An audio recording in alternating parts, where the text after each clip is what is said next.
ஒரு சாரார ஏழையாவும் மறுசாரார பணக்காரராவும் ஏன் ஆக்கி வச்சிருக்கீர்?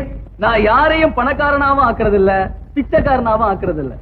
பிரபஞ்சம்ங்கிற பேங்க்ல எவன் ஏற்கனவே பணம் போட்டு வச்சிருக்கானோ அவன் எடுத்து அனுபவிக்கிறான்.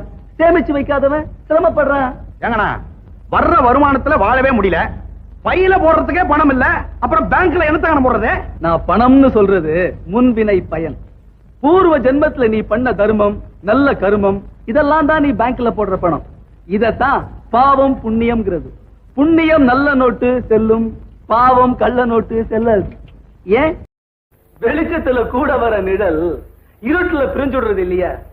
சம்பு, உன்னுடைய சட்டை அழுக்கா எடுத்துன்னா அந்த சட்டையத்தான் வண்ணா அடிச்சு துவைக்கிறானே ஒழிய உன்னையுமா அடிச்சு துவைக்கிறான். ஆனா உன்னை கேட்டா என்ன சொல்ற? அந்த சட்டை என்னுடையது அப்படின்ற. ஆத்மாவுடைய சட்டை தான் உடம்பு, உடம்புல படுற அழுக்கு தான் பாவம்.